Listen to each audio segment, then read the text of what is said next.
I was sitting in my apartment last Sunday, flipping through an old photo album when I saw it. A picture of Sophia and me from when we were kids, arms wrapped around each other at Disneyland. We looked so happy, so inseparable.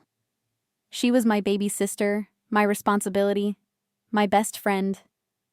I had spent my entire adult life making sure she had everything she needed. I thought nothing could ever come between us. But that was before the phone call that shattered everything I believed about family. Before I discovered that love and money can turn even the closest bonds into weapons. Before I tell you about that devastating call that changed everything, let me know where you are watching from and hit that like button if you have ever trusted your family completely. Subscribe to hear what happens when that trust gets betrayed in the cruelest way possible. Because what you are about to hear will make you question everything you thought you knew about unconditional love. I am Alana Martinez, 28 years old, and I work as a senior financial consultant for Morrison & Associates here in Seattle. It is a good life I have built for myself, especially considering where I came from. Our family started falling apart when I was 15 and Sophia was 12. Mom and Dad went through a nasty divorce that left us all emotionally and financially drained. Dad moved to Arizona and basically disappeared from our lives, leaving Mom to raise 2 teenage girls on a secretary's salary. I stepped up early. While other 15-year-olds were worried about prom dates, I was working part-time at a grocery store and tutoring kids to help pay bills. I made sure Sophia had what she needed for school, helped her with homework, drove her to soccer practice when Mom was working late shifts. I promised myself that my little sister would never feel the abandonment that I felt when Dad left us. After high school, I worked my way through college with scholarships and jobs, eventually landing at Morrison & Associates 5 years ago. The work is demanding but rewarding, and I am proud to say I now make a 6-figure salary. I have always been generous with my family, sending Mom money for house repairs, paying for Sophia's community college courses, making sure they both had everything they needed. 6 months ago, Sophia called me with news that made me happier than I had been in years. She was engaged to Derek Thompson, a banker she had met through mutual friends in Portland. Her voice was bubbling with excitement as she told me about the proposal, how Derek had taken her to their favorite restaurant and gotten down on one knee right there in front of everyone. I immediately booked a flight to Oregon to meet this man who had captured my sister's heart. Derek seemed polite enough when we first met, well-dressed and articulate, but something felt off about him from the start. He had this way of steering conversations toward money, always mentioning expensive restaurants he had been to, or name-dropping wealthy clients at his bank. When Sophia excused herself to use the bathroom during dinner, Derek leaned forward and said something that stuck with me. "Your sister talks about you all the time. Says you are really successful, really generous with the family." The way he said it with this calculating look in his eyes made my stomach turn. But Sophia was glowing. She spent the entire weekend showing me wedding inspiration photos on Pinterest, talking about her dream of having a fairy tale wedding like the ones she had seen in movies. She wanted everything perfect, from the venue, to the flowers, to the dress. When I gently asked about their budget, I watched her face fall. "We are trying to keep it small," she said quietly. "Derek's family has money, but they are very conservative about spending. And you know Mom cannot help much." That was when I made the decision that would change everything. I could not bear to see my little sister's dreams crushed by financial limitations. I had worked so hard to get where I was, and what was the point of success if I could not share it with the people I loved most? "Let me handle everything, Sophia." I told her that Sunday before flying back to Seattle. "The whole wedding. Consider it my gift to you." She tried to protest, at first saying she could not accept such a huge gesture, but I could see the hope lighting up her eyes. "You have done so much for me already," she said, tears streaming down her face. "I do not deserve a sister like you." I spent the flight home researching wedding venues and vendors, my heart full of excitement at the thought of giving Sophia the perfect day she deserved. The next 3 months became a whirlwind of wedding planning that slowly transformed from joy into something much darker. I had budgeted $30,000 for the wedding, which I thought would be more than enough for a beautiful celebration. I was wrong. Sophia's vision kept expanding, and Derek's family kept adding their opinions, none of which came with offers to contribute financially. First, the venue I had found for $8,000 was suddenly not elegant enough, according to Derek's mother, Margaret. She suggested a winery in Napa Valley that cost $15,000 just for the location. When I hesitated, Sophia called me crying, saying she was embarrassed that Derek's wealthy friends would think she was cheap. I gave in and booked Napa. Then came the dress. What started as a reasonable $1,500 gown became a $3,000 designer creation that Margaret insisted was more appropriate for the Thompson family standards. The flowers went from simple arrangements to elaborate displays that cost $4,000. The catering jumped from $75 per person to $125 because Derek wanted premium options for his guests. By the time we reached the 3-month mark, I had spent $35,000, and the bills kept coming. Every time I tried to suggest we scale back somewhere, Sophia would get defensive. "This is my wedding, Alana," she would say. "I thought you wanted it to be perfect." But it was not just the money that was bothering me. Sophia was changing in ways that made me deeply uncomfortable. She used to call me every few days just to chat, but now our conversations revolved entirely around wedding details or complaints about things that were not meeting her new elevated standards. When I suggested we have lunch like we used to, she said she was too busy with Derek's friends and their social circle. The warning signs became impossible to ignore when I called to discuss her bachelorette party. Instead of the fun sister weekend I had envisioned, Sophia told me that Derek was handling all the party planning through his social connections. "He says his crowd knows the best places," she explained when I asked why I was not involved in planning my own sister's bachelorette party. Around this time, I decided to do some research on Derek's family. What I found made my blood run cold. The Thompson family was indeed wealthy old money from timber investments, but they had a reputation in Portland social circles for being notoriously cheap and manipulative. 3 different online forums mentioned stories about Derek's family using people for financial gain and then cutting them out once they got what they wanted. I called Jessica, one of Sophia's college friends who lived in Portland under the pretense of coordinating wedding details. What Jessica told me confirmed my worst fears. "Alana, I am so worried about Sophia," she said. "She is not the same person anymore. Derek has completely isolated her from her old friends. She only hangs out with his crowd now, and they are all so pretentious and money-focused. The few times I have seen her, she seems like she is performing, trying to be someone she is not." 2 weeks before the wedding, I called Sophia to go over final details and confirm my arrival time in Napa. What should have been an excited conversation between sisters turned into something that still haunts me. Sophia's voice was cold and distant when she answered the phone. "Actually, I need to talk to you about something," she said after we had covered the logistics. "Derek's mother thinks you have been too involved in the wedding planning. She feels like you are trying to control everything because you are paying for it. Maybe you should step back a bit and let Derek and me handle the final details." I was speechless. After months of planning every detail, after spending tens of thousands of dollars, I was being told to step back because I was too involved. "Step back," I finally managed to say. "Sophia, I am paying for everything.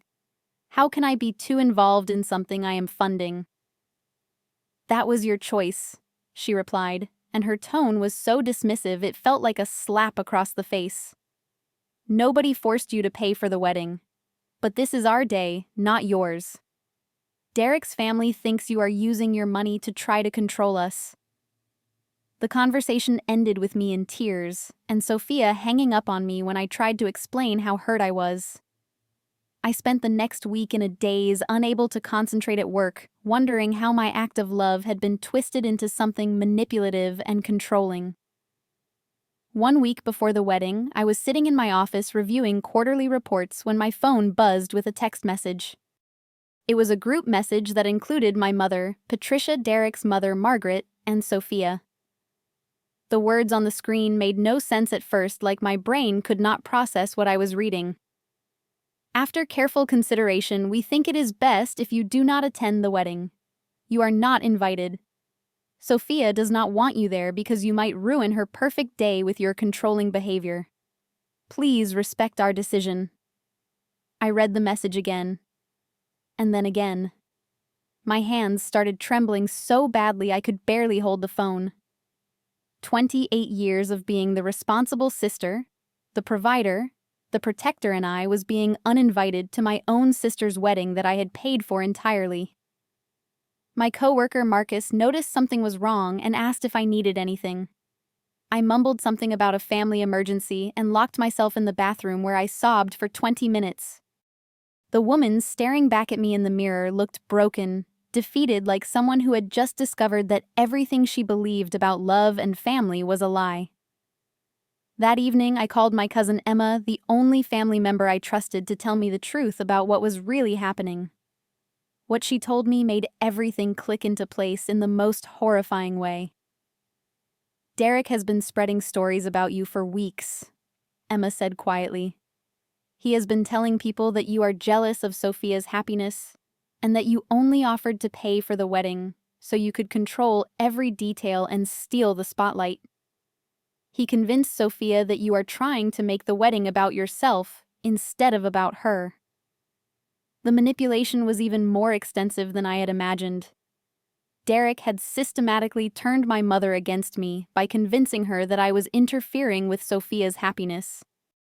He told Patricia that successful career women like me often try to live vicariously through their siblings, and that my involvement in the wedding was psychologically unhealthy for everyone involved. Your mom is so confused," Emma continued. "She knows you have always been there for the family, but Derek is very convincing. He keeps saying that Sophia needs to establish boundaries with you if she wants a healthy marriage." The most devastating part was learning that Derek had never intended for his family to contribute any money to the wedding. His plan from the beginning was to use my generosity to fund the elaborate celebration his family expected, while positioning himself as Sophia's protector against my supposed manipulation. I hung up the phone and sat in my apartment for 3 hours, staring at the wall and feeling something fundamental shift inside me. The woman who had spent her entire adult life sacrificing for her family was dying, and someone much stronger was being born in her place. I picked up my phone and started making calls. First, I called Bella Vista Winery in Napa Valley. "This is Alana Martinez. I need to cancel the Thompson wedding scheduled for this Saturday." "Yes, I understand there will be cancellation fees. Charge my card on file." Next, I called Enchanted Gardens Florists. "I need to cancel the floral arrangements for the Thompson wedding this weekend. The entire order. Yes, I am sure." One by one, I called every vendor I had hired and paid deposits to. The photographer, the caterer, the string quartet, the transportation company, the cake designer. Each cancellation felt like reclaiming a piece of my soul that had been stolen through manipulation and lies. When I finished with the vendors, I opened the group text that had destroyed my world earlier that day. My response was simple and direct. "Since I am not family enough to attend the wedding, I assume you do not need my money either. Pay for it yourselves, leeches. All vendors have been notified of the cancellation. Good luck finding replacements with 1 week notice." Within minutes, my phone started buzzing with incoming calls from Sophia, my mother, and Derek's family. I turned the phone off, packed a suitcase, and booked a red-eye flight to Paris. If I was not welcome at my sister's wedding, I would spend the week discovering a city that would appreciate my presence. The 10 days I spent in Europe were supposed to be an escape, but even in Paris, I could not fully escape the chaos I had left behind. When I finally turned my phone back on at Charles de Gaulle Airport, I had 67 missed calls and 43 text messages. The story they told was one of complete wedding disaster and family meltdown. Derek's family had refused to step in with funding, claiming they had never agreed to pay for anything, and blaming Sophia's family for the financial mess. Without vendors, there was no wedding to attend. The Napa Valley venue had been booked by another couple willing to pay premium rates for last-minute availability. The photographer had taken a job in San Francisco. The florist had sold the elaborate arrangements I had ordered to a tech executive's daughter who paid double.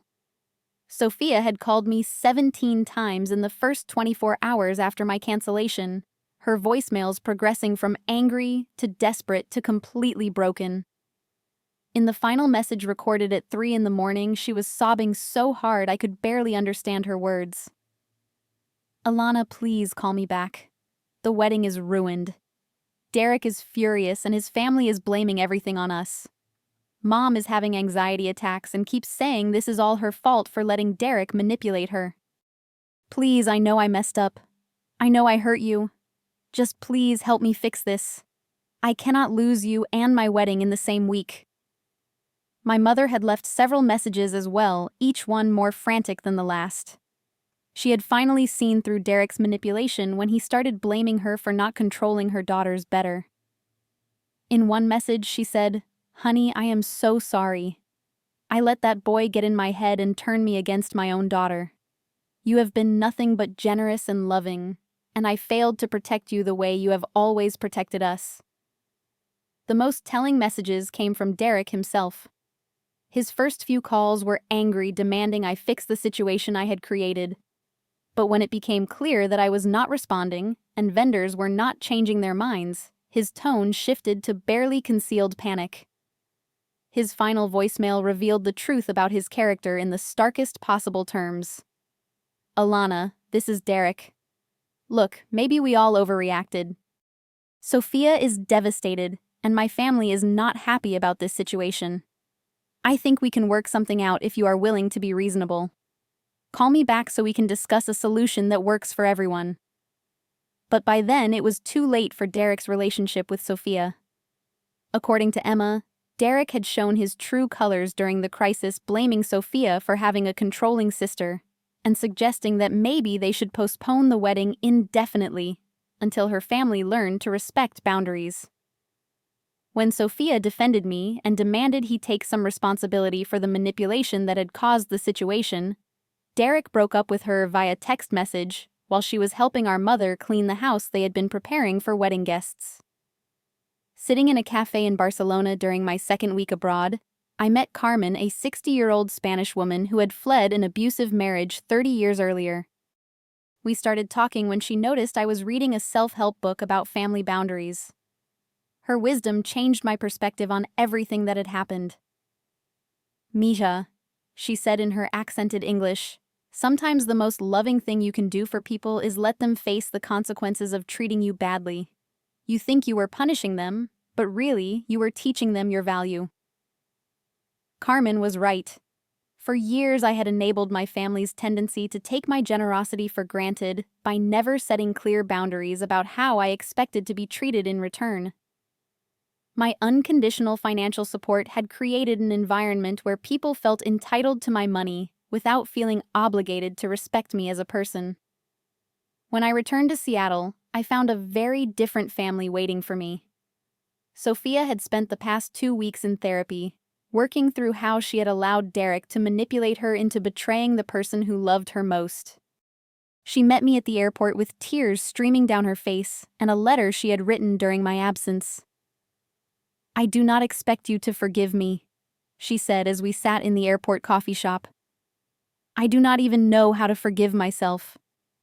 Derek made me believe that accepting your help made me weak, that I needed to prove my independence by rejecting you.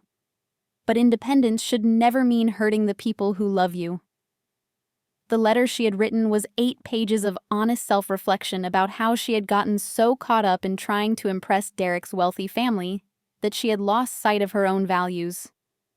She acknowledged that she had been seduced by the idea of marrying into money and status, and that Derek had skillfully used that desire to turn her against me. My mother's apology was equally heartfelt, but more complicated. She had fallen for Derek's manipulation because she felt guilty about not being able to provide more for her daughters financially. When Derek positioned my generosity as a threat to Sophia's independence, Mom saw it as a chance to finally protect Sophia from something, even if that something was me. "I failed you as a mother," she said during our first real conversation after my return. "You stepped up when your father left us, and instead of protecting you from people who would use your good heart, I let them turn me against you. I am so ashamed of myself." The healing process took months, not weeks. I had to learn how to accept my family's apologies without immediately falling back into old patterns of unconditional giving. Sophia had to rebuild her relationship with me while also discovering who she was outside of Derek's influence. My mother had to confront her own feelings of inadequacy that had made her vulnerable to manipulation. But slowly, carefully, we found our way back to each other. Sophia started therapy to work through how she had lost herself in her relationship with Derek. She took a job at a nonprofit organization and began building a life based on her own values, rather than someone else's expectations of what success should look like. 2 years later, Sophia met James, a teacher who fell in love with her kindness and authenticity rather than her connections to money. When they got engaged, Sophia insisted on paying for their own wedding, a small celebration at a community center with flowers from the grocery store, and a potluck reception that was more beautiful than anything Derek had ever envisioned. I attended that wedding with genuine joy, not because I was needed to fund it, but because I was wanted as a sister. The difference was everything. The experience taught me that love without boundaries is not really love at all. It is enabling. True love sometimes requires letting people face the consequences of their choices, even when those consequences are painful for everyone involved. Sometimes the greatest gift you can give someone is teaching them to value what they have before they lose it forever. Looking back, I am grateful for that devastating text message that uninvited me from a wedding I had funded. It forced me to discover my own worth and taught my family the difference between generosity and being taken advantage of. Most importantly, it showed me that sometimes you have to be willing to lose everything to find out what truly matters. Have you ever had to set boundaries with family members who were taking advantage of your kindness? How did you find the strength to stand up for yourself when it meant risking relationships you cherished? Share your story in the comments below, because your experience might help someone else going through a similar situation. If this story resonated with you, please hit that like button and subscribe for more real-life stories about family love and learning to value yourself. And please share this with anyone who needs to hear that their worth is not determined by how much they give to others. Thank you for listening to my story, and remember that you deserve to be treated with the same love and respect you give to others.